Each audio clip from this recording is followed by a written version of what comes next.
ನಮಗ್ ಮಾತಾಡ್ಲಿಕ್ಕೆ ಮೊದಲು ಆಸ್ಪದ ಮಾಡಿಕೊಟ್ರೆ ಇದು ಬಹಳ ಧನ್ಯವಾದ ಹೇಳುವಂತ ಕೆಲಸ ಇದೆ. ಬಸವ ಪ್ರಸಾದ ಸ್ವಾಮಿಗಳು ಹೇಳ್ತಿರ್ಬೇಕಾದ್ರೆ ಬಸವಣ್ಣ ಗುರು ಆಗಿದ್ದ, ಅಪ್ಪಣ್ಣ ಸ್ವಾಮಿಗಳು ಶಿಷ್ಯರಾಗಿದ್ರು ಅನ್ನೋ ಮಾತನ್ನ ಹೇಳಿದ್ರು.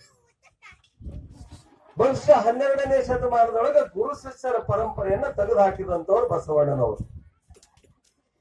ಗುರು ಶಿಷ್ಯರ ಪರಂಪರೆಯನ್ನು ಮುಂದುವರಿಸಿಕೊಂಡು ಹೋದ್ವಿ ಅಂದ್ರೆ ಗುರು ಹೆಗಲ ಮೇಲೆ ಕುತ್ಕೊಂಡು ಶಿಷ್ಯನನ್ನ ಕುದುರೆ ಮಾಡಿಕೊಂಡು ಸಿಕ್ಕಂಗ ಶಿಷ್ಯರನ್ನ ಬಳಸಿಕೊಂಡು ಗುರು ಮೆರಿತಾನ, ಶಿಷ್ಯ ಸಾಯ್ತಾನ ಅನ್ನೋದು ಬಸವಣ್ಣನವ್ರಿಗೆ ಗೊತ್ತಿತ್ತು. ಅದಕ್ಕೆ ಗುರು ಶಿಷ್ಯರ ಪರಂಪರೆಯನ್ನ ತೆಗೆದು ಹಾಕಿದ್ರು ಬಸವಣ್ಣನವರು. ನಾನು ಬೇರೆ ಅಲ್ಲ, ನೀನು ಬೇರೆ ಅಲ್ಲ, ಆತ್ಮ ಒಂದೇ ಅದ, ನಾವು ನೀನು ಒಂದೇ ಇದೀವಿ ಅಂದ್ರೆ ಗುರು ಶಿಷ್ಯ ಅನ್ನುವಂತ ತಾರತಮ್ಯ ಯಾಕೆ ತರೇನಪ್ಪ? ಜ್ಞಾನ ಯಾರಲ್ಲದೋ ಅವರೆಲ್ಲರೂ ಗುರುಗಳಂತ ಸಾರಿದವರು ನಮ್ಮಪ್ಪ ಬಸವಣ್ಣನವರು.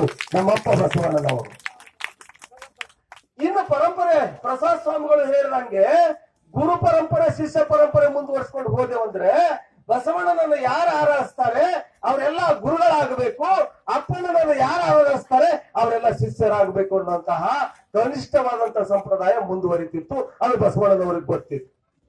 ನಾವೆಲ್ಲ ಹೇಳ್ತೀವಿ ಬಸವಣ್ಣನವರಿಗೆ ಅಪ್ಪಣ್ಣನವರು ಆಪ್ತರಾಗಿದ್ರು, ಸಹಾಯಕರಾಗಿದ್ರು, ಏನೇನೋ ಆಗಿದ್ರು. ನಮ್ಮ ಬುದ್ಧಿಗೆ ತಿಳಿದಷ್ಟು ನಾವು ಹೇಳ್ತೀವಿ, ನಮ್ಮ ಬುದ್ಧಿಗೆ ನಾವು ತಿಳಿದಷ್ಟು ಹೇಳ್ತೀವಿ. ಅಪ್ಪಣ್ಣನವರಿಗೆ ಬಸವಣ್ಣನವರು ಗುರು ಆಗಿರ್ಲಿಲ್ಲ, ಭಗವಂತ ಆಗಿರ್ಲಿಲ್ಲ, ಪರಮಾತ್ಮ ಆಗಿರ್ಲಿಲ್ಲ. ಬಸವಣ್ಣನವರ ಆತ್ಮ ಅಪ್ಪಣ್ಣನವರಾಗಿದ್ರು, ಬಸವಣ್ಣನವರ ಆತ್ಮ ಅಪ್ಪಣ್ಣನವರಾಗಿದ್ರು. ಆ ಬಾಂಧವ್ಯ ಅವರಲ್ಲಿತ್ತು, ಅಂತ ಸಮಾಗಮ ಅವರಲ್ಲಿತ್ತು.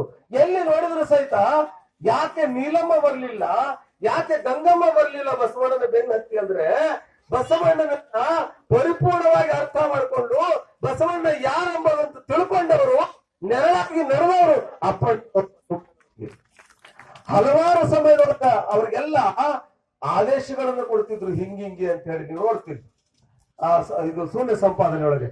ಹಂಗೆ ಈ ಪರಂಪರೆ ಬಸವಣ್ಣನವರು, ನಿಮ್ಗೆ ಒಂದು ಮಾತಿನೊಳಗೆ ಹೇಳ್ಬಿಡ್ತೀನಿ, ಬಸವಣ್ಣನವರು ಹೆಂಗೆ ಗುರುಗಳಾಗಿದ್ರು, ಹೆಂಗೆ ಶಿಷ್ಯರಾಗಿದ್ರು ಅನ್ನೋದಕ್ಕೆ 12ನೇ ಶತಮಾನದ ಎಲ್ಲಾ ಶರಣರಿಗೂ ಬಸವಣ್ಣನವರು ಗುರುವಾಗಿದ್ರು. ಮತ್ತ ಅಲ್ಲಿಗೆ ಬಂದ್ರೆ ನೀವು ಅಂತೀರಿ, 12ನೇ ಶತಮಾನದ ಎಲ್ಲಾ ಶರಣರಿಗೆ ಬಸವಣ್ಣನವರು ಗುರುವಾಗಿದ್ರು. ಬಸವಣ್ಣನವರಿಗೆ 12ನೇ ಶತಮಾನದ ಎಲ್ಲಾ ಶರಣರು ಗುರುವಾಗಿದ್ರು. ಎಲ್ಲಾ ಶರಣರು ಗುರುವಾಗಿದ್ರು. ನಾವು ಅರ್ಥ ಮಾಡ್ಕೋಬೇಕು. ಯಾಕೆ ಅಪ್ಪಣ್ಣನವ್ರು ನೆನ್ಸ್ಕೋತಾರೆ, ಯಾಕೆ ಅಂಬಿಗರ ಚೌಡಯ್ಯನವ್ರು ನೆನ್ಸ್ಕೋತಾರೆ, ಯಾಕೆ ಮಾದರ ಚೆನ್ನಯ್ಯನ ನೆನ್ಸ್ಕೋತಾರೆ ಅಂದ್ರೆ ಅವರಲ್ಲಿರುವಂತ ಪ್ರತಿಭೆಯನ್ನ ಗುರುಸ್ತಿರ್ಲಿಲ್ಲ ಜನಗಳು. ಜಾತಿ ಮುಂದ್ ಮಾಡಿ ಬಸವಣ್ಣನವ್ರನ್ನೇ ಕರೀತಿದ್ರು, ಬಸವಣ್ಣನವ್ರಿಗೆ ಬಾ ಅಂತಿದ್ರು. ನೋಡ್ರಿ, ಈ ಬಸವಣ್ಣನ ತಯಾರು ಮಾಡಿದಂತವ್ರು ಯಾರು ಅಂತ ಕೇಳಿದ್ರೆ ನನ್ನನ್ನು ನಮ್ಮಪ್ಪ ನಮ್ಮವ್ವ ತಯಾರು ಮಾಡಿಲ್ಲ, ಮ್ಯಾಲಿನ ಭಗವಂತನ ತಯಾರು ಮಾಡಿಲ್ಲ, ನನ್ನನ್ನು ತಯಾರು ಮಾಡಿದಂತವ್ರು ಇವರಿಲ್ಲ ಶರಣರು. ಮೊದಲು ಇವರಿಗೆ ಪ್ರಾಧಾನ್ಯತೆ ಕೊಡ್ರಿ ಅಂತ ಬಸವಣ್ಣನವರು ತಮ್ಮ ಬಂದಂತ ಕೀರ್ತಿಯನ್ನ ಎಲ್ಲರಿಗೆ ಹಂಚಿ ತಾವು ಉಣುವಂತಹ ಸಂಪ್ರದಾಯ ಬಸವಣ್ಣನವರು. ಗುರುಗಳಂದ್ರೆ ಹೆಂಗಿರ್ಬೇಕು ಅಂತಂದ್ರೆ ನಾವ್ ಹೇಳ್ತೀವಲ್ಲ, ಏನ್ ಮಾಡಿದ್ರು ಸತ್ತಾಗ ಬಂದು ಕಾಡೋರು ಗುರುಗಳು, ಹೆಣದ ಮೇಲೆ ಬಂದು ಕಾಡೋರು ಗುರುಗಳು, ಮನುಶಾಂತಿ ಮಾಡಕ್ ಕಾಡೋರು ಗುರುಗಳು, ಇವೆಲ್ಲ ಗುರುಗಳು ಅಂತ ನಾವು ತಿಳ್ಕೊಂಡಿದೀವಿ. ಇವು ಯಾವ ಗುರುಗಳಲ್ಲ ಅಂತ ಬಸವಣ್ಣವ್ರು ಹೇಳಿದ್ರು. ಯಾರು ಗುರುಗಳು ಅಂದ್ರೆ ಯಾರಲ್ಲಿ ಜ್ಞಾನದೋ ಅವರು ನಿಜವಾದ ಗುರುಗಳು ಅಂತ ಸಾರಿದವರು ನಮ್ಮಪ್ಪ ಬಸವಣ್ಣವ್ರು. ಮುಂದೆ ಸಾಗ್ತಾ ನೋಡ್ರಿ ಎಲ್ಲಿಗೆ ಬಂತು ಅದು ಕೀರ್ತಿ ಅಂದ್ರೆ, ನಾನಿವತ್ತು ಬಹಳ ಹೆಮ್ಮೆ ಪಟ್ಕೊಂಡ್ ಹೇಳ್ತೀನಿ, ನಿಮ್ಮ ಜನಾಂಗಕ್ಕೆ ದಲಿತರಕ್ಕಿಂತ ಕನಿಷ್ಠವಾಗಿ ನೋಡ್ತಿದ್ರು. ದಲಿತರು ಚಲೋ ರೀ, ನೀವು ತಪ್ಪು ತಿಳ್ಕೊಬೇಡ್ರಿ. ದಲಿತರು ಚಲೋ, ದಲಿತರ ಮಾರಿ ನೋಡಿದ್ರೆ ಯಾರು ಮೂಗ್ ಮುರಿತಿರ್ಲಿಲ್ಲ, ದಲಿತರ ಮಾರಿ ನೋಡಿದ್ರೆ ಯಾರು ಇದು ಮಾಡ್ತಿರ್ಲಿಲ್ಲ. ನೀವು ಲಿಂಗಾಯತರು ನಿಮ್ಮ ಮಾರಿ ನೋಡಿದ್ರೆ ಮುಖ ಮುರಿಸ್ಕೊಳ್ಳುವಂತ ಸೋಗಲಾಡಿಗಳು ಈ ಸಮಾಜದಾಗ ಬಹಳ ಮಂದಿ ಇದ್ರು. ಹೆಂಗೆ ಒಂದು ಉದಾಹರಣೆ ಕೊಡ್ತಾರೆ. ಒಬ್ಬ ರಾಜ ಹಡಪದ ಸಮಾಜದವ ಇದನ್ನ ಕೈಯೊಳಗದು ಹಸಿಬಿ ತಗೊಂಡು ಬರ್ತಿರ್ಬೇಕಾದ್ರೆ ರಾಜ ರಾಜನ ಎದುರ ಹಸಿಬಿ ತಗೊಂಡು ಬಂದಿದೆಯಲ್ಲ ಅಂತ ಹೇಳಿ ಅವನಿಗೆ ಗಲ್ ಶಿಕ್ಷೆ ವಿಧಿಸಿದಂತ. ನೀವ್ ಬರಬಾರದು, ನನಗೆ ಅಪಶಕನ ಆಯ್ತು ಅಂತ ಹೇಳಿ ಗಲ್ ಶಿಕ್ಷೆ ವಿಧಿಸಿದಾಗ ಆ ರಾಜ ಕರೆದು ಕೇಳಿದಂತ, ನಾನು ನಿನ್ ಗಲ್ ಶಿಕ್ಷೆ ಕೊಡ್ತೀನಿ, ಏನ್ ಬೇಕು ಕೇಳು ಅಂದಾಗ ಆ ಹಡಪದ ಅಪ್ಪಣ ಸಮಾಜದವ್ರು ಹೇಳಿದಂತ, ನೋಡು, ನನ್ನ ಮುಖ ನೀ ನೋಡಿದಿ, ನಿನ್ನ ಮುಖ ನಾ ನೋಡಿನಿ, ನನ್ನ ಮುಖ ನೋಡಿದ್ರೆ ನಿನಗೆ ಕೆಟ್ಟದಾಗಲ್ಲ, ನಾ ರಾಜ ಇದ್ದೀನಿ. ಹಡಪದವ್ರ ಮುಖ ನೋಡಿದ್ರೆ ನನಗೆ ಕೆಟ್ಟದಾಗ್ಯದ, ಅದಕ್ಕೆ ಕೆಟ್ಟದಾಗಬಾರ್ದು ಅಂತ ನಿನ್ ಗಲ್ ಶಿಕ್ಷೆ ವಿಧಿಸ್ತೀನಿ ಅಂದಾಗ ಅಪ್ಪಣ್ಣ ಸಮಾಜದವನ್ನಂತೆ, ರಾಜರೇ ಇಲ್ಲೇ ತಿಳ್ಕೊಡ್ರಿ, ನಿಮ್ಮ ಮುಖ ನೋಡಿದ್ದಕ್ಕೆ ನನ್ನ ಮುಖ ನೋಡಿದಕ್ಕೆ ನೀವು ರಾಜರಾಗೆ ಉಳಿದ್ರಿ. ನನ್ನ ಮುಖ ನೋಡಿದಕ್ಕೆ ನೀವು ರಾಜರಾಗೆ ಉಳಿದ್ರಿ. ನಿಮ್ಮ ಕನಿಷ್ಠ ಮುಖ ನೋಡಿದಕ್ಕೆ ನಾನು ಗಲಿ ಶಿಕ್ಷೆ ಆಯ್ತು ಅಂದ್ರೆ ಯಾರ ಮುಖ ಕನಿಷ್ಠ ಅದ ನೋಡ್ಕೊಳ್ರಿ, ಯಾರ ಮುಖ ಕನಿಷ್ಠ ನೋಡ್ಕೊಳ್ರಿ ಅನ್ನಂತ ಯಾರು ಅಪ್ಪನ ಸಮಾಜ. ಹಾಗೆ ಈ ಸಮಾಜ 12ನೇ ಶತಮಾನದೊಳಗ ಏನೋ ಒಂದಿಷ್ಟು ಬಸವಣ್ಣನವರ ಪುಣ್ಯದಿಂದ ಸುಖ ಅನುಭವಿಸ್ತು, ಸಮಾನತೆ ಅನುಭವಿಸ್ತು. ನಂತರ ಮತ್ತೆ ಕತ್ತರೊಳಗ ನಿಮ್ಮ ಸಮಾಜ ಬಿದ್ದಿತ್ತು. ಇವತ್ತು ನಾನು ಕೋಟಿ ನಮನಗಳನ್ನ ಸಲ್ಲಿಸ್ತೇನೆ. ಯಾರಿಗೆ ಅಂತ ಕೇಳಿದ್ರೆ ಲಿಂಗೈಕ್ಯ ಆಗಿರುವಂತಹ ಅಪ್ಪಣ ಪ್ರಿಯ ಮಹಾಸ್ವಾಮಿಗಳಿಗೆ, ಇವತ್ತಿರುವಂತಹ ಅನ್ನದಾರತಿ ಮಹಾಸ್ವಾಮಿಗಳಿಗೆ ಹೇಳ್ತೀನಿ, ಈ ಸಮಾಜಕ್ಕೆ ಇಂಥ ಕಳಂಕದಿಂದ ಹೊರಗೆ ತಂದು ಇವರು ಬರೀ ಹರಪದ ಅಪ್ಪಣ್ಣವರಲ್ಲ, ಇವರು ಜಂಗಮರನ್ನ ತೋರಿಸ್ಕೊಟ್ಟವರು. ಇವರಿಬ್ಬರು ಪುಣ್ಯಾತ್ಮರು. ನಿಮ್ಮನ್ನು ಎತ್ತಿದವರು ಇವತ್ತಿಂತಹ ಕಾರ್ಯಕ್ರಮ ಮಾಡಬೇಕು. ನಿಮ್ಮನ್ನು ನೋಡಿದ್ರೆ ನಿಮ್ಮನ್ನು ಅಪ್ಕೋಬೇಕನ್ನಿಸ್ತದೆ, ನಿಮ್ಮ ಜೊತೆ ಇರಬೇಕನ್ನಿಸ್ತದೆ. ಇಂತಹ ವಾತಾವರಣ 12ನೇ ಶತಮಾನದೊಳಗಿತ್ತು. ಮಾತ್ರ ಅದು ಮತ್ತೆ ಕತ್ತದ ಹೋದನ್ನ ಬೆಳಕಿಗೆ ತಂದಂತ ಪುಣ್ಯಾತ್ಮರು ಇವರಿಬ್ರು. ನಾನು ಹೇಳ್ತಿದ್ದೆ ಅಪ್ಪಣ ಸ್ವಾಮಿಗಳಿಗೆ, ಲಿಂಗೈಕ್ಯದ ಅಪ್ಪಣ ಸ್ವಾಮಿಗಳು ನಮ್ಮನ್ನು ಬಿಟ್ಟು ಕೆಲಸ ಮಾಡ್ತಿರ್ಲಿಲ್ಲ. ಇವರು ಕೂಡ ಆ ಪರಂಪರೆಯನ್ನು ಮುಂದುವರ್ಸ್ಕೊಂಡು ಬಂದಿದ್ದಾರೆ. ಯಾಕಂತ ಕೇಳಿದ್ರೆ ನಾವೊಂದಿಷ್ಟು ಖಾರವಾಗಿ ಮಾತಾಡೋದ್ರಿಂದ ಬಹಳ ಜನ ಕರ್ಸೋದಿಲ್ಲ ನನಗ. ಎಲ್ಲಿ ಸಿದ್ದಬಸವ ಕಬೀರ್ ಸ್ವಾಮಿಗಳು ಬರೀ ಖಾರ ಮಾತಾಡ್ತಾರೆ, ತೋರೋಪಾಡ್ತಾರ, ಅವ್ರಿಗೆ ಕರ್ಸಿರಿ ಅಂತಾರೆ. ನಿಮ್ ಮುಂದೆ ಬೆಳೆದಾಗ ಮೊನ್ನೆ 25,000 ಜನ ಕೂಡ ಒಂದ್ಸಲ ಮಾತಾಡಿದೆ, ಏನ್ರಿ ಸ್ವಾಮಿಗಳೇ ನೀವು ಸಣ್ಣ ಬಾಂಬ್ ಇದ್ದಂಗಿದ್ದೀರಲ್ಲ ಅಂದ್ರು. ಮತ್ತೆ ನೇರಲ್ಲಿ ಇಷ್ಟು ಮಾತಾಡಿ ಅಂದ್ರೆ ಬಸವತತ್ವ ಅಂತಾರೆ. ಏನು ನಿಮ್ಮಲ್ಲಿ ಬಂದಾಗ ನಿಮ್ದೇ ಪದ ಹಾಡಿದೆ, ಅಲ್ಲಿ ಹೋದಾಗ ಅವ್ರದೇ ಪದ ಹಾಡ್ಯಾರ ಅಂದ್ರೆ ಎಸೆಗಾರ ಆಗ್ತಿವಿ ನಾವು. ಸ್ವಾಮಿಗಳಾಗಲ್ಲ, ಎಸೆಗಾರ ಆಗ್ತೀವಿ. ಇದ್ದಂಗ ಆಡಿದ್ರೆ ಸ್ವಾಮಿಗಳಾಗ್ತೀವಿ, ಬಸವತತ್ವ ಪರಂಪರೆ ಮುಂದುವರ್ಸ್ಕೊಂಡೋಗ ಆಗ್ತೀವಿ. ಸ್ವಾಮಿಗಳು ಎಷ್ಟು ನೇರಲ್ಲಿ ಎಷ್ಟು ದೂರ ಇದ್ರಂದ್ರೆ ನನ್ನನ್ನು ಬಿಟ್ಟು ಕಾರ್ಯಕ್ರಮ ಮಾಡ್ತಿರ್ಲಿಲ್ಲ. ಹೇಳಿಲ್ಲ ಬಸವಪ್ರಸಾದ್ ಸ್ವಾಮಿಗಳು, ಊರೆಲ್ಲ ಸಮಾಜ ಎಲ್ಲ ಅಡ್ಡಾಡಿ ಬರ್ತಿರ್ಬೇಕಾದ್ರೆ ನಾವು ನೋಡ್ತಾ ಕೂಡ್ತಿದ್ವಿ ಅಪ್ಪಣ ಸ್ವಾಮಿಗಳು ಬಂದ್ರು ಅಂತ ಹೇಳಿ. ನೋಡ್ತಾ ಕುಂತಾಗ ಅವ್ರು ಏನೂ ತರ್ತಿರ್ಲಿಲ್ಲ, ದುಡ್ಡು ಅವ್ರ ದವಸ ಧಾನ್ಯಗಳು ತರ್ತಿರ್ಲಿಲ್ಲ. ಒಂದು 10 ರೂಪಾಯಿದ ಮಂಡಕ್ಕಿ ಅಂದ್ರೆ ಚುರುಮುರಿ ಬಗಲಾಗಿಟ್ಕೊಂಡ್ ಬರೋರು. ಯಾಕ್ರಿ ಸ್ವಾಮಿಗಳ ಚುರುಮುರಿ ತಂದಿರಿ ಅಂದ್ರೆ ನಮ್ಮ ಸಮಾಜದೊಳಗ ಇನ್ನೂ ಒಂದಿಷ್ಟು ಏನು ತಿಳ್ಕೊಂಡಾರ ಅಂತ ಹೇಳಿದ್ರ ಹಣಪದವ್ರು ಹೆಂಗ್ ಗುರು ಆಗ್ಲಿಕ್ ಬರ್ತದ್ರಿ, ಹಣಪದವ್ರು ಹೆಂಗ್ ಸ್ವಾಮಿಗಳು ಆಗ್ಲಿಕ್ ಬರ್ತದ್ರಿ ಅಂತ ಇನ್ನೂ ಮೌಢ್ಯತದೊಳಗಿದ್ದಾರ. ಅದಕ್ಕೆ ಆ ಮೌಢ್ಯತೆ ಹೋಗಲ್ ತನಕ ನನ್ನ ಪಾರು ಮಂಡಳ ತಿಂದೆ ಬದುಕಿ ಅವ್ರ ಮುಖಾರ ಮಾಡ್ತೀನಿ ಅಂತ ದಿನ ಮಂಡಳ ಸೇವನೆ ಮಾಡ್ತಿದ್ರು, ಚುರುಮುರಿ ಸೇವನೆ ಮಾಡ್ತಿದ್ರು ಸ್ವಾಮಿ. ಆರೋಗ್ಯ ಭವಿಷ್ಯ ಅದಕ್ಕಾಗಿ ಹದಗೆಡ್ತು ಅಂತ ನಾನು ಹೇಳ್ತೀನಿ. ಮುಂದೆ ಬಂದಂತ ಸ್ವಾಮಿಗಳು ಕೂಡ ಇವರು ಕೂಡ ಏನು ಊಟ ಮಾಡ್ಬೇಕು, ಅದು ಮಾಡ್ಬೇಕು, ಇದು ಮಾಡ್ಬೇಕು, 5 ಸಾವಿರ ಜೀವನ ಮಾಡ್ಬೇಕಂತ ಅಲ್ಲ. ಕಟ್ಟದೊಳಗೆ ಇದ್ಕೊಂಡು ನೋಡ್ಬೇಕಲ್ಲಿ ಅವ್ರು ಇರುವಂತಹ ರೂಮ್ ನೋಡ್ರಿ. ಒಬ್ಬೊಬ್ರು ನಮ್ಗೆಲ್ಲ ಅನಿಸ್ತದೆ ಇವತ್ತಿನ ಸ್ವಾಮಿಗಳಂತ ಹೆಂಗಿರ್ಬೇಕ್ರಿ, ಕರ್ಕೊಂಡ್ ಮಡಿವಾಳ ಹೇಳ್ತಾನೆ ಇವತ್ತಿನ ಸ್ವಾಮಿಗಳ ಬಗ್ಗೆ. ಮಂಡಲದೊಳಗೆ ಈ ಮಂದಿ ಮಾಡೋದು ಕಂಡು ಅದಕ್ಕೆ ಬಂದವಪ್ಪ ಇಂಥ ದಿನ, ಮಂಡಲದೊಳಗೆ ಈ ಮಂದಿ ಮಾಡೋದು ಕಂಡು ಅದಕ್ಕೆ ಬಂದವಪ್ಪ ಇಂಥ ದಿನ. ಮುಂಡಾಂಗುಳರು ಕೂಡಿ ಗುಂಡಿ ಚೂಟೋರು ಕೂಡಿ ಗುಂಡಿ ನೋಡಿ ಮರಿ ಹಾಕೋರಣ್ಣ ಅಂತ. ಯಾರನ್ನ ದೊಡ್ಡ ಕಾರ್ನಾಗ ಬಂದ್ರು, ದೊಡ್ಡ ಕುರ್ಚಿ ಮೇಲೆ ಕುಂತ್ರು, ದೊಡ್ಡ ಬಂಗಾರ ಬೆಳ್ಳಿ ತಗೊಂಡ್ ಬಂದ್ರು ಅಂದ್ರೆ ಆಟ ಬೆಳೆದೇ ಚಾಲನೆ ಮಾಡಿ. ನಾವು ಬಸ್ಸಿನಾಗ ಬಂದ್ ಹೇಳಿದೆ ಅಂದ್ರೆ ಅದ ಬಸ್ಸಿನಾಗ ಬಂದ್ರೆ ಯಾರೋ ಸ್ವಾಮಿ ಮಾತಾಡ್ಸಿ ಮತ್ ಮನೆಗೆ ಬರ್ತೀನಿ ಅಂತ. ಇವ್ರೇನ್ ಮಾಡ್ಯಾರ ನಿಮಗ? ಯಾರೂ ಉಟ್ಕೊಂಡು ಬಂಗಾರ ಕೊಟ್ಟಿಲ್ಲ, ಯಾರೂ ಕೈಯಾರ ಬಂಗಾರ ಬಿಚ್ಚಿ ಕೊಟ್ಟಿಲ್ಲ. ಇನ್ನ ನಿಮ್ಮದಿಷ್ಟು ಬಾಚ್ಕೊಂಡು ಹೋಗ್ಯಾರ, ತೋಚ್ಕೊಂಡು ಹೋಗ್ಯಾರ. ನಿಮ್ಮ ಮನಸ್ಸಿನ ಮೈಲಿಗೆಯನ್ನು ತೊಳೆದು ನಿಮ್ಮನ್ನ ಜಂಗಮ ಸ್ಥಾನಕ್ಕೆ ಏರಿಸಿದಂತವು ನಿಮ್ಮ ಬಾಲರಾಣಿ ಭಾರತ ಸ್ವಾಮಿಗಳನ್ನೋದನ್ನ ನೀವು ಯಾವತ್ತೂ ಬರೀಬಾರ್ದು, ನೀವು ಯಾವತ್ತೂ ಬರೀಬಾರ್ದು. ಮತ್ತ ನೀವು ಇದ್ದರಿಗೆ ಹೋಗ್ತೀವಿ ಅಂದ್ರೆ ಏನು ಮಾಡ್ಲಿಕ್ಕೆ ಆಗಲ್ಲ. ಅದಕ್ಕೆ ಕರ್ಕೊಂಡು ಬಿಡುವ ಅಂತ ಹೇಳ್ತಾನೆ, ಘಟ ಜಡಿಯ ಬಿಟ್ಟು ಒಡ್ಡಿಯಲ್ಲಿ ಬಂದರೆ ಅಡ್ಡನಿಟ್ಟ ಬೀಳುವರಣ್ಣ, ನಮ್ಮ ಗುಡ್ಡದ ಮಾತನ್ನ ಗುರುತ ಹಿಡಿಲಾರ್ದ ದಡ್ಡ ಸ್ವಯಂ ಮಕ್ಕಳಿವರಣ್ಣ ಅಂತ ಹೇಳ್ತಾನೆ. ಅದಕ್ಕೆ ನಾವು ಅಂತರಂಗ ಬಹಿರಂಗವನ್ನು ಆಲೋಚನೆ ಮಾಡಿ ನೋಡಿದಾಗ ಅಪ್ಪಣ್ಣನವರು ಮತ್ತು ಬಸವಣ್ಣನ ಅರ್ಥ ಆಗ್ತಾರೆ. ಕತಿ ಓದಿದ್ರೆ ಅಪ್ಪಣ್ಣನವರು ಬಸವಣ್ಣವರು ಅರ್ಥ ಆಗೋದಿಲ್ಲ. ಒಂದು ಮಾತನ್ನ ಹೇಳ್ತೇನೆ, ಇಲ್ಲೇ ನಿಮ್ಮ ತಂಗಡಿಗೆ ಒಳಗೆ ಆ ಬಸವಣ್ಣನವರು ನೀಲಮ್ಮನನ್ನ ಕರ್ಕೊಂಡು ಬಾ ಅಂದಾಗ ಅಪ್ಪಣ್ಣವ್ರು ಹೋಗ್ತಾರೆ. ಅಪ್ಪಣ್ಣನವ್ರು ಹೋಗಿ ನೀಲಮ್ಮನನ್ನು ಕರ್ಕೊಂಡ್ ಬಂದಾಗ ನೀಲಮ್ಮನವರು ಅಂತಾರೆ, ತುಂಬಿದ ಬಳಿ ಹೆಂಗ್ ದಾಟಿ ಹೋಗೋದು ಈಗ, ಅಲ್ಲಿರೋ ಕೂಡಲ ಸಂಗಮ ಇಲ್ಲಿಲ್ಲೇನು, ನಾ ಇಲ್ಲೇ ಲಿಂಗೈಕ್ಯ ಆಗ್ತೀನಿ ಅಂತ ನೀಲಮ್ಮನವರು ಕೈಯೊಳಗೆ ಲಿಂಗ ಹಿಡ್ಕೊಂಡು ಲಿಂಗೈಕ್ಯ ಆದಾಗ ಅಪ್ಪಣ್ಣನವರು ಕುತ್ಕೊಂಡು ನೋಡ್ತಿರ್ತಾರೆ. ತಂಗಡಿಗೆ ಜನ ಎಲ್ಲ ಓಡಿ ಬಂದ್ರು, ಅಪ್ಪಣ್ಣ ಹೆಂಗ್ ಲಿಂಗೈಕ್ಯ ಆದ್ರು ನೀಲಮ್ಮನವರು, ಹೆಂಗ್ ಲಿಂಗೈಕ್ಯ ಆದ್ರು ಅಂದ್ರೆ ನಾವ್ ಹೇಳ್ತೀವಲ್ಲ, ಹಿಂಗ ಉಂಡನೇವ ಹಿಂಗ ಚರಿಗಿ ತಗೊಂಡ್ ಹೊಂಟಿದ್ದ, ಯುದ್ಧವಾದ ಎದ್ವಾದ ಅಂತ ಹೇಳ್ತೀವಲ್ಲ, ನಾವ್ ಕತಿ ಮಾಡಿ ಹೇಳ್ತೀವಲ್ಲ, ಹಂಗ ಕತಿ ಮಾಡಿ ಹೇಳಿಲ್ಲ ಅಪ್ಪಣ್ಣವ್ರು. ಹೆಂಗ ನೀಲಮ್ಮನವ್ರು ಲಿಂಗೈಕ್ಯ ಆದ್ರು ಅನ್ನೋದನ್ನ ಬಾಯಿ ಮಾತುಲಿಂದ ಹೇಳಿಲ್ಲ ಅಪ್ಪಣ್ಣನವರು.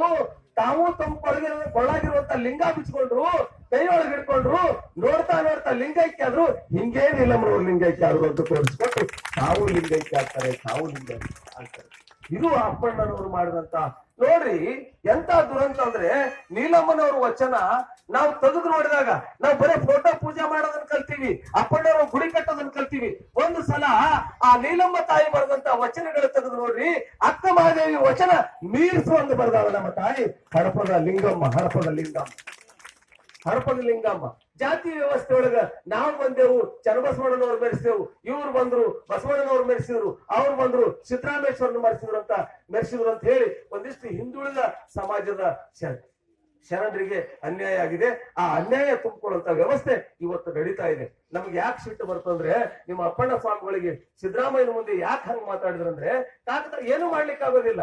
ಒಂದಿಷ್ಟು ವ್ಯವಸ್ಥೆ ಇರ್ಲಿಲ್ಲ ಅಂದ್ರೆ ಆ ಒಂದು ಕಣ್ಣಿಗೆ ಸುಣ್ಣ ಒಂದು ಕಣ್ಣಿಗೆ ಎಣ್ಣೆ ಹಾಕ್ತಿರ್ಬೇಕಾದ್ರೆ ನಮ್ಗೆ ಸಹಿಸ್ಕೊಳಕ್ ಆಗುದಿಲ್ಲ. ಇದಕ್ಕಿದ್ದಂಗ ಮಾತಾಡ್ಬೇಕಾಗ್ತದೆ. ಅದಕ್ಕೆ ನೀವು ಸ್ವಾಮೀಜಿಯವರು ಇದಕ್ಕಿದ್ದಂಗ ಮಾತಾಡಿ ಕರ್ನಾಟಕದ ಮುಖ್ಯಮಂತ್ರಿ ನಡೆಸಿದಂತ ಏಕೈಕ ಸ್ವಾಮಿಗಳು ನಿಮ್ಮ ಅಪ್ಪಣ್ಣ ಸ್ವಾಮಿಗಳು ಅಂದ್ರೆ ನನಗೆ ಅಭಿಮಾನ ಅನಿಸ್ತದೆ. ಹಂಗೆ ವ್ಯವಸ್ಥೆ ಮೂಲಕ ನಮ್ಗೆ ಏನೂ ಇಲ್ಲ, ಏನು ಇಲ್ದವ್ರಿಗೆ ಒಂದಿಷ್ಟು ಆಶ್ರಯ ಮಾಡಿಕೊಡ್ರಿ. ನಾವೇನು ಬದಲೇ ಬೇಡ್ತಾ ಇಲ್ಲ, ಐಷಾರಾಮಿ ಬದುಕು ಬೇಡ್ತಾ ಇಲ್ಲ. ಆನೆ ಅಂಬಾರಿ ನಮ್ಮ ಮಠಕ್ಕೆ ಕೊಡ್ರಿ ಅಂತ ಹೇಳಲ್ಲ, ಪೀಠ ಪಲ್ಲಕ್ಕಿ ನಮ್ಮ ಮಠಕ್ಕೆ ಕೊಡ್ರಿ ಅಂತ ಹೇಳಲ್ಲ. ನಮ್ಮ ಸಮಾಜ ಹಿಂದುಳಿದಿದೆ, ಇವತ್ತು ನಮ್ಮ ಸಮಾಜ ಕತ್ತಲದೊಳಗಿದೆ. ಅವ್ರಿಗೊಂದಿಷ್ಟು ವ್ಯವಸ್ಥೆ ಮಾಡಿಕೊಡ್ರಿ. ಯಾಕಂತ ಕೇಳಿದ್ರೆ ಇವತ್ತು ಏನಾಗಿದೆ ಅಂದ್ರೆ ನಮ್ಮ ಪರಿಸ್ಥಿತಿ ಏನಾಗಿದೆ ಅಂದ್ರೆ ಹೊಲಸು ಮಾಡೋರು ದೊಡ್ಡವರಾಗ್ತಾರೆ, ಗಡ್ಡ ಬೆಳೆಸ್ಕೊಂಡವ್ರು ದೊಡ್ಡವರಾಗ್ತಾರೆ, ಮುಖದ ಮೇಲೆಲ್ಲ ಹೊಲಸು ಮಾಡ್ಕೊಂಡವ್ರು ದೊಡ್ಡವರಾಗ್ತಾರೆ. ಆ ಮುಖಚ್ಚೇರೆ ಕೈ ನಿಮ್ಮ ತಾಯಿನೂ ತೊಳೆದಿರ್ಲಿಕ್ಕಿಲ್ಲ, ನಿಮ್ಮ ತಂದೆನೂ ತೊಳೆದಿರ್ಲಿಕ್ಕಿಲ್ಲ. ಆ ಮುಖ ಸ್ವಚ್ಛಗೆ ತೊಳೆದು ನಿಮ್ಮ ಅನಿಷ್ಟ ಮುಖವನ್ನು ಸ್ವಚ್ಛ ಮಾಡಿ ಜನರಿಗೆ ಕಾಣುವಂಗ ಮಾಡ್ತಾರಲ್ಲ, ಅವ್ರು ನಿಮ್ ಪಾಲಿಗೆ ಕನಿಷ್ಠ ಆಗ್ತಾರಲ್ಲ. ಎಂತ ದುರಂತ ಇದೆ. ಹೊಲಸು ಮಾಡ್ಕೊಂಡವ್ರು ಶ್ರೇಷ್ಠ ಆಗ್ತಾರೆ, ಸ್ವಚ್ಛ ಮಾಡೋರು ಕನಿಷ್ಠ ಆಗ್ತಾರೆ. ಮಲಮೂತ್ರ ಮಾಡಿದವ ದೊಡ್ಡವಾಗ್ತಾನೆ, ಮಲಮೂತ್ರ ತೊಳೆದವ ಸಣ್ಣವಾಗ್ತಾನೆ. ಇದು ನಮ್ಮ ದೇಶದ ದುಸ್ಥಿತಿ. ಬಟ್ಟೆ ಹೊಲಸು ಮಾಡ್ಕೊಂಡವ್ ದೊಡ್ಡವಾಗ್ತಾನೆ, ತೊಳೆದುಕೊಂಡವ್ ಸಣ್ಣವಾಗ್ತಾನೆ. ಇದು ಈ ಚಾತುರ್ವರ್ಣದ ನಿಯಮದ ಪ್ರಕಾರ ಬಂದಂತಹ ಒಂದು ಅನಿಷ್ಟ ಪದ್ಧತಿ. ಇದನ್ನು ಹೊಡೆದೋಡಿಸಿ ನಮ್ಮ ಜನಗಳೆಲ್ಲ ಒಂದು ಅಂತ ಹೇಳಿ, ನಾವೆಲ್ಲ ಒಂದು ಅಂತ ಹೇಳಿ ಬಸವಪ್ರಸಾದ್ ಸ್ವಾಮಿಗಳದ್ದು ವಚನದ ಅರ್ಥ ಹೇಳಿದ್ರು. ಕನಿಷ್ಠದೊಳಗ ಹುಟ್ಟಿನಿ ಅಂತ, ಕನಿಷ್ಠದೊಳಗೆ ಹುಟ್ಟಿನಿ ಅಂದ್ರೆ ಲಿಂಗಮ್ಮ ಕನಿಷ್ಠ ಕುಲದೊಳಗೆ ಹುಟ್ಟಿನಿ ಅಂತ ಅಲ್ಲ. ನೀವೆಲ್ಲ ಹಂಗ ಭಾವಿಸ್ಕೊಂಡಿರಿ ಅಂದ್ರೆ ಹಡಪ ಸಮಾಜ ಕನಿಷ್ಠ ಇರ್ಬೇಕ್ರಿ, ಅದಕ್ಕೆ ಲಿಂಗಮ್ಮ. ಕನಿಷ್ಠ ಕುಲ ಅಂದ್ರೆ ಎದಕ್ಕಂತಾರಂದ್ರೆ ಜಾತಿಗೆ ಅನ್ನೋದಿಲ್ಲ, ನೀವು ತೆಲಂಗ್ ತೆಗೆದು ಹಾಕ್ರಿ. ಜಾತಿಗೆ ಅನ್ನೋದಿಲ್ಲ. ಕನಿಷ್ಠ ಕುಲ ಅಂದ್ರೆ ಯಾವ್ದಕ್ಕಂತಾರಂದ್ರೆ ಕನಿಷ್ಠ ಮನಸ್ಸು ಯಾರ್ದು ಇರ್ತದೋ ಅವ್ರು ಕನಿಷ್ಠ ಕುಲದವ್ರು ಆಗ್ತಾರೆ, ಹೊರತಾಗಿ ಕನಿಷ್ಠದ ಆಗೋದಿಲ್ಲ. ಕನಿಷ್ಠ ಕುಲದಿಂದ ಯಾರು ಕನಿಷ್ಠ ಶ್ರೇಷ್ಠ ಆಗೋದಿಲ್ಲ ಅಂತ ಪರಂಪರೆಯನ್ನ ಅಪ್ಪ ಬಸವಣ್ಣನವರು ನಿಮಗೆ ಕೊಟ್ಟು ಹೋಗಿದ್ದಾರೆ. ಎಲ್ಲಾ ಸಮಾಜದ ಶರಣರನ್ನು ತಂದು ಬೆಳಕಿಗೆ ತರುವಂತ ಕೆಲಸ ಮಾಡಿದ್ದಾರೆ. ಇವತ್ತು ಅನ್ನದಾನ ಸ್ವಾಮಿಗಳಿಗೆ ನಾವು ಅಂತಿದೀವಿ, ಸಣ್ಣ ಸಮಾಜ ಸ್ವಾಮಿಗಳೇ ಹೆಂಗೆ ಬೆಳೆಸ್ತೀವಿ ಅಂತಂದಾಗ ಅವ್ರು ಹೇಳ್ತಾರೆ, ನನ್ನ ಜೀವನ ಆ ಸಮಾಜಕ್ಕಾಗಿ ಮೀಸಲಾಗಿಟ್ಟಿದ್ದೀನಿ. ಆ ಸಮಾಜ ನನ್ನನ್ನು ಹೆಂಗ್ ಒಂದ್ ಸ್ವಲ್ಪ ಎಲ್ಲರೂ ಸಿಟ್ಟು ಮಾಡ್ಕೊಂಡ್ರೆ ನಮ್ಗೆ ಬಹಳ ಸಿಟ್ಟು ಬರ್ತು. ಏನ್ರಿ ನಮ್ ಸ್ವಾಮಿಗಳು ಬೈತಾರೆ, ನಾವ್ ಬೇರೆಯವ್ರು ಬೈದ್ರೆ ಸಮಾಧಾನ ಮಾಡ್ಕೊತೀವಿ, ಅವ್ರು ದೊಡ್ಡ ಸ್ವಾಮಿಗಳು ಬೈದ್ರ ಬೈಲ ನಮ್ ಸ್ವಾಮಿ ಬೈಬೇಕಲ್ಲ ಅಂತ ಅಂತೀರಿ ನೀವು. ಎಲ್ಲಾ ಸ್ವಾಮಿಗಳು ಒಂದೇ ಇರ್ತಾರೆ. ದೊಡ್ಡವರು ಸಣ್ಣವರು ಅನ್ನೋ ಭೇದ ಭಾವ ಮಾಡದೇನೆ ಒಳ್ಳೆತನದೊಳಗೆ ನಾವೆಲ್ಲ ಬದುಕಿದೆ ಅಂದ್ರೆ ಇದೇನ್ ಸಮಾಜ ಇದೆಯಲ್ಲ. ಇವತ್ತು ಬಸವಣ್ಣವ್ರು ಹೇಳ್ತಾರೆ ಲಿಂಗ ಪೂಜೆ ಅಂದ್ರೆ ಯಾವುದು ಅಂತ ಕೇಳ್ತಾರೆ. ಲಿಂಗ ಪೂಜೆ ಅಂದ್ರೆ ಯಾವುದು ಅಂದ್ರೆ ಯಾವ ಚಪ್ಪಲಿ ಹೊಲಿತಾನೆ, ಯಾವ ಪ್ರಾಮಾಣಿಕತೆಯಿಂದ ಬೆಳೆ ಹೊಲಿತಾನೆ, ಯಾವ ಪ್ರಾಮಾಣಿಕತೆಯಿಂದ ಬಟ್ಟೆ ಹೊಲಿತಾನೆ, ಯಾವ ಪ್ರಾಮಾಣಿಕತೆಯಿಂದ ಬಟ್ಟೆ ಒಗಿತಾನೆ, ಯಾವ ಪ್ರಾಮಾಣಿಕತೆಯಿಂದ ತನ್ನ ಕಾಯಕವನ್ನು ಮಾಡ್ತಾನೆ, ಅವ ನಿಜವಾದ ಲಿಂಗ ಪೂಜೆ ಮಾಡವ. ಅವ ನಿಜವಾಗ್ಲೂ ಸುಮ್ಮನೆ ಲಿಂಗ ಎತ್ತಲಾರ್ದಂತ ಕೊಳ್ಳಾಗ ಲಿಂಗ ಕಟ್ಕೊಂಡು ಎತ್ತು ಬಂದ್ರೆ ನಮ್ಗೆ ಹಣೆಯಲ್ಲಿ ವಿಭೂತಿ ಹಚ್ಕೊಂಡು ಇಂಥದ್ದು ದೊಡ್ಡ ರುದ್ರಾಕ್ಷಿ ಹಾಕೊಂಡು ಹೋದ್ರೆ ಲಿಂಗ ಪೂಜೆ ಮಾಡೋರು ಅನ್ನಂಗಿಲ್ಲ. ಕಾಯಕದ ಮೇಲೆ ನಮ್ಮ ಜೀವನ ಸಾಗಿಸೋರಿಗೆ ಲಿಂಗ ಪೂಜಕರು ಅಂತಾರೆ. ಅಂತ ಕಾಯಕನಿಷ್ಠ ಸಮಾಜ, ಬಹಳ ಪ್ರಾಮಾಣಿಕವಾದಂತಹ ಸಮಾಜ ಇನ್ನೂ ಜಾಗೃತಗೊಳ್ಬೇಕು. ನಮ್ಮ ಜೇವರ್ಗಿ ತಾಲೂಕದಾಗ ಎಷ್ಟು ಹಿಂದುಳಿದಾರಂದ್ರೆ ಬರ್ರಿ ತಮ್ಮ ಅಂದ್ರೆ ಹೆಂಗ್ರಿ ನಮ್ಮ ಊರು ಮುತ್ತಾಗ್ಬಿಟ್ಟು ಅವ್ರನ್ನ ಹೆಂಗ್ ಕರ್ಸೋದನ್ನೋ ಹಿಂದುಳಿದ ಒಂದು ಆಲೋಚನೆಯಲ್ಲಿದ್ದೀರಿ.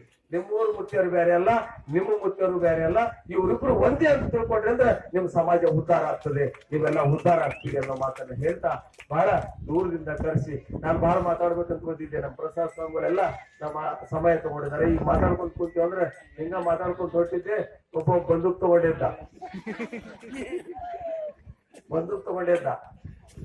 ತಗೊಂಡಿದ್ದ ಏನಂದ, ನಾ ಅಂದೆ ಮುಗಿಸ್ತೀನಪ್ಪ ಅಂದೆ. ಮಾತಾಡಿ ಮುಚ್ಚಾರ ನಿಮ್ಗೇನಲ್ಲ ನಾವು ಮತ್ತೆ ಯಾರಿಗ್ ಬದುಕನ ನಿಮ್ಮನ್ನ ಯಾರು ಕರ್ಕೊಂಡ್ ಬಂದಾರ ಅವ್ರು ಹುಡ್ಕಾಡಕತ್ತೀನಿ ಹಂಗ ಆ ಪರಿಸ್ಥಿತಿ ಬರೋದಕ್ಕಿಂತ ಮುಂಚೆನೆ ಇಲ್ಲಿರುವಂತ ನಮ್ಮ ಪ್ರಸಾದ್ ಸ್ವಾಮಿಗಳು ಹೇಳಿದಾಗೆ ಇಲ್ಲಿರುವಂತಹ ಶಾಸಕರ ಮೇಲೆ ಒಳ್ಳೆ ದೊಡ್ಡ ಜವಾಬ್ದಾರಿ ಇದೆ. ಇದು ಸಣ್ಣ ಸಮಾಜ, ಓಟ್ ಕಡಿಮೆ ಇರ್ಬೋದು ಆದ್ರೆ ವಿಶ್ವಾಸ ಕಡಿಮೆ ಇಲ್ಲ, ಓಟ್ ಕಡಿಮೆ ಇರ್ಬೋದು, ವಿಶ್ವಾಸ ಕಡಿಮೆ ಇಲ್ಲ. ಇವ್ರು ಮಾತು ಕೊಟ್ಟು ಬಂದ್ರೆ ನಿಮ್ಮ ಜೊತೆ ಇರ್ತಾರೆ, ನಿಮ್ ಬೆನ್ನೆಲುಬಾಗಿರ್ತಾರೆ. ನೀವೆಲ್ಲ ಇವ್ರನ್ನ ತಗೊಂಡೋಗುವಂತ ಜವಾಬ್ದಾರಿ ನಿಮ್ಮದು ಅನ್ನೋ ಮಾತನ್ನ ಹೇಳ್ತಾ, ತಾಯಂದ್ರು ಬಹಳ ಜನ ಬಂದಿದ್ರಿ. ನನಗೆ ಏನ್ ಅನಿಸ್ತು ಅಂತ ಕೇಳಿದ್ರೆ 12ನೇ ಶತಮಾನದ ಗಂಗಮ್ಮ ನೀಲಮ್ಮನ ನೋಡಿದಷ್ಟು ಖುಷಿ ನಿಮ್ಮನ್ನು ನೋಡಿದ್ರೆ ಆಗ್ತದೆ. ನೀವು ಜಾಗೃತರಾಗ್ಬೇಕು. ಯಾರೇ ಜಾತಿ ಮುಂದೆ ಮಾಡಿ ಯಾರೇ ಏನಾರ ಮುಂದೆ ಮಾಡಿ ಬೈತಿದ್ರಂದ್ರೆ ನಿಮ್ದು ಯಾತ್ರ ಜಾತಿ, ನಮ್ಮ ಅಪ್ಪ ಬಸವಣ್ಣ ಕೊಟ್ಟ ಜಾತಿ ಅದ, ನಾವೆಲ್ಲರಿಗಿಂತ ಶ್ರೇಷ್ಠ ಇದ್ದೀವಿ ಚಾಲೆಂಜ್ ಮಾಡಿ ಬದುಕಿದ್ವಿ ಅಂದ್ರೆ ನೀವು ಉದ್ಧಾರ ಆಗ್ತೀರಿ. ಹಿನ್ನಡೆ ಅಂದ್ರೆ ಯಾರು ಉದ್ಧಾರ ಆಗಲ್ಲ ಅನ್ನೋ ಮಾತನ್ನು ಹೇಳ್ತಾ ನಮ್ಮೆಲ್ಲರಿಗೂ ಮತ್ತೊಮ್ಮೆ ಶರಣಾರ್ಥಿಗಳನ್ನು ಹೇಳ್ತಾ, ಪೂಜ್ಯರಿಗೂ ನಮಗೆ ಬಹಳ ಆತ್ಮೀಯತೆ. ಹೋದ ಸಲ ಕಾರ್ಯಕ್ರಮದ ನಮ್ಮನ್ನು ಕರೆದಿದ್ರು. ನಿಮ್ ಸಮಾಜದ ಜೊತೆ ನಾ ಬಹಳ ಕೊಟ್ಟಿದ್ದೀನಿ. ನನ್ಗೆ ಯಾರು ದೊಡ್ಡ ಮಠಾಧೀಶರು ಕರ್ಸಲ್ಲ, ನಮ್ಗೆ ಸಣ್ಣ ಸಮಾಜನೇ ಕರೆಸ್ತಾರೆ. ಯಾಕಂತ ಕೇಳಿದ್ರೆ ಈ ಸಮಾಜದ ಜೊತೆ ನಾವು ಹೊಂದಾಣಿಕೆ ಮಾಡ್ಕೊಂಡಿದ್ದೀನಿ. ಯಾಕಂತ ಕೇಳಿದ್ರೆ ಉಪ್ಪರಿಗೆ ಮೇಲೆ ಇರೋದಕ್ಕಿಂತ ಇರೋರು ಕಾಲ್ ಕೆಳಗ್ ಕುಂದ್ರೋದಕ್ಕಿಂತ ಉಪ್ಪರಿಗೆ ಮೇಲೆ ಇರೋ ಕಾಲ್ ಕೆಳಗ್ ಕುಂದ್ರೋದಕ್ಕಿಂತ ನಮ್ಮ ಜೊತೆ ಬದುಕೋರು ಜೊತೆ ಕುಂತ್ರೆ ನನ್ಗೆ ಕಿಮ್ಮತ್ ಅನಿಸ್ತದ, ಹೆಗ್ಗ ಅನಿಸ್ತದ, ಖುಷಿ ಅನಿಸ್ತದ. ಆ ರೀತಿಯಾದಂತ ಬದುಕನ್ನ ನಾವೆಲ್ಲ ಸಾಧಿಸಬೇಕು ಅನ್ನೋ ಮಾತನ್ನ ಹೇಳ್ತಾ ನಮ್ಮೆಲ್ಲರಿಗೂ ಮತ್ತೊಮ್ಮೆ ಶರಣಾರ್ಥಿಯನ್ನು ಹೇಳಿ